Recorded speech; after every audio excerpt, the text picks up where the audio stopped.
এদিকে প্রশাসনের গাড়ি, এদিকটা এই যে দেখা যাচ্ছে গাড়িগুলো, এই যে গাড়ি দেখা যাচ্ছে এগুলো প্রশাসনের গাড়ি।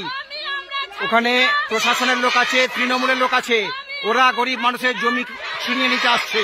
আর এদিকে পাট্টাদাররা এদিকে আছে, এদিকে পাট্টাদার লাল ঝান্ডা হাতে নিয়ে পাট্টাদাররা আছে।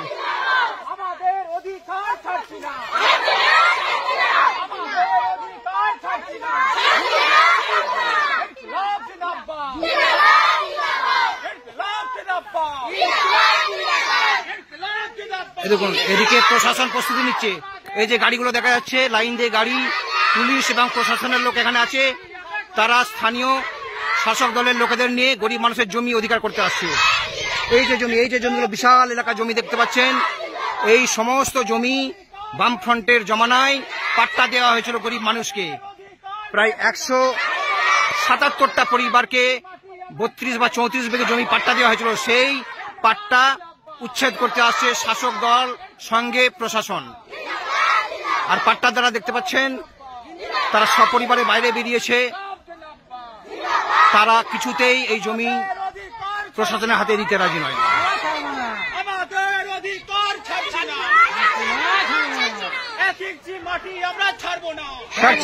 ছাড়বো না।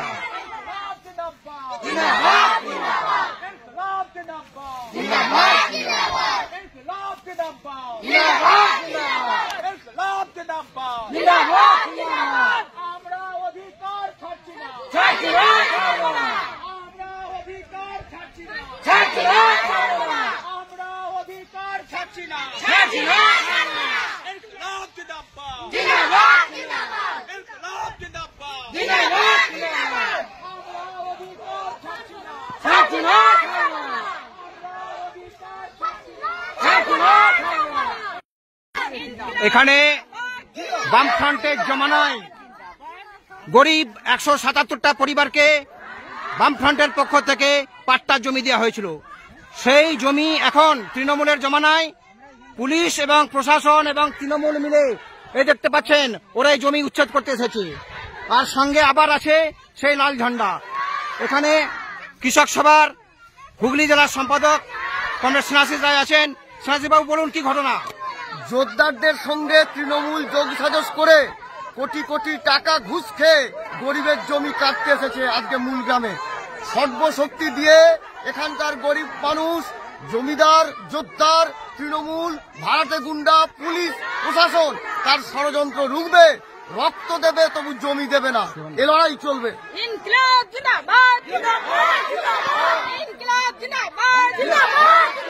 এখানে আছেন ক্ষেত মজুরি ইউনিয়নের হুগলি জেলার সম্পাদক কমরেড রামকৃষ্ণ বাবু। রামকৃষ্ণ বাবু বলুন ঘটনা কি ঘটনা ঘটেছে, আপনারা কি চাইছেন? এখানে বামফ্রন্ট সরকারের আমলে যে খাস এবং বেনাম জমি পাট্টা দেওয়া হয়েছে 176টা পরিবারকে, সেই জমি কোর্টের যে রায়, সেই কোর্টের রায়ের ভিত্তিতে এরা জমি থেকে উচ্ছেদ করতে চাইছে। রাজ্য সরকারের যে উকিল, গভর্নমেন্ট লিডার এবং প্রশাসনের লোকজন, এসডিও সহ তারা হাইকোর্টে, মহামান্য হাইকোর্টে এই বক্তব্য তুলে ধরেননি যে এদের পাট্টা এবং পর্চা দেয়া আছে। এবং আমরা এই গরিব ক্ষেতমজুরদের, সারা ভারত ক্ষেতমজুর ইউনিয়ন, সারা ভারত কৃষক সভার পক্ষ থেকে আহ্বান জানিয়েছি, আপনাদের নিজের যে পাওয়া জমি বামফ্রন্টের আমলে, সেই জমিকে আপনাদের রক্ষা করতে হবে। এরা সকলেই লাল ঝান্ডা নিয়ে জমির অধিকার রক্ষা করার জন্য, মেয়েরা, ছেলেরা, 176টা পরিবারের মানুষ এখানে উপস্থিত অঞ্চলের ক্ষেতমজুর এবং কৃষক নেতৃত্ব, তারা উপস্থিত, সাধারণ মানুষ উপস্থিত। প্রশাসনের পক্ষ থেকে যেভাবে উচ্ছেদ করতে চাইছে, এই উচ্ছেদ প্রতিরোধ হবে। এর আগেও প্রতিরোধ হয়েছে, আবার আজকে প্রতিরোধ হচ্ছে। এই প্রতিরোধ সংগ্রামে গ্রামের আদিবাসী ভূমির মানুষ তারা অংশগ্রহণ করেছেন এবং আমরা এই আন্দোলনকে আমরা সম্পূর্ণভাবে আমরা সমর্থন করছি এবং আরো চারপাশের গ্রামে এই মানুষের অধিকারের কথা আমরা তুলে ধরব, যাতে এই মানুষের আন্দোলন আরো ভালোভাবে সফল হয়।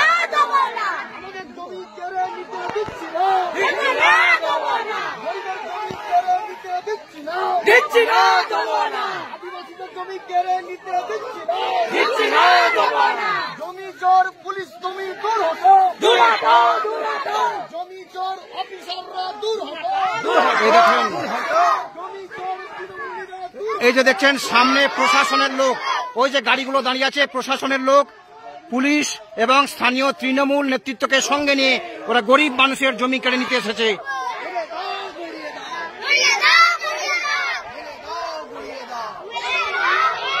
ভেঙে দাও, গড়িয়ে দাও,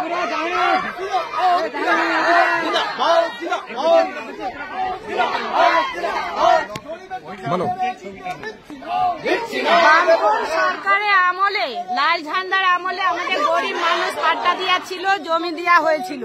সেইটা তৃণমূলের সরকার যাই করে থাকুক, খেত মজুরের লড়াই চলবে, আর গরিব মানুষের জমি আমরা কাটতে দেবো না। এটা চ্যালেঞ্জ, আমাদের লাল ঝান্ডা চ্যালেঞ্জ। আমরা যত রক্ত দিয়ে আমরা বুক ছিটিয়ে লড়াই করব, তবু আমরা জমি ছাড়বো না।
দুদিন বাদে সে বলবো স্যার আমাদের ঘরটা ছেড়ে দেয়, সরকার ঘর হ্যাঁ ছেড়ে দেবে সব ঘর।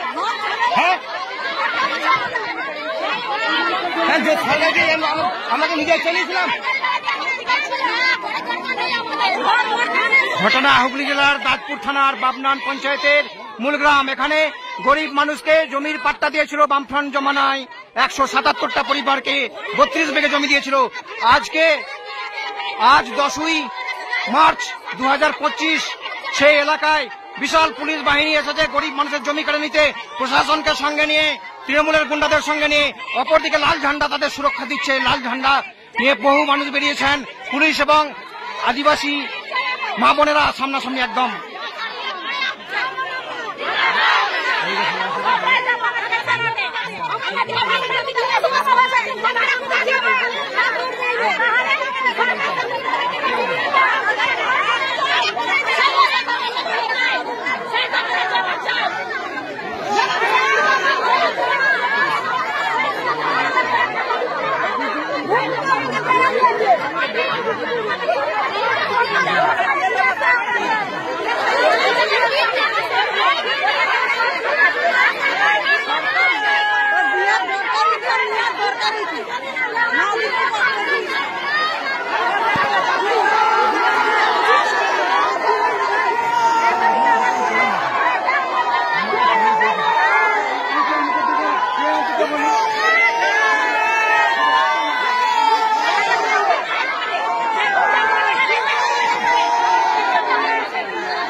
করে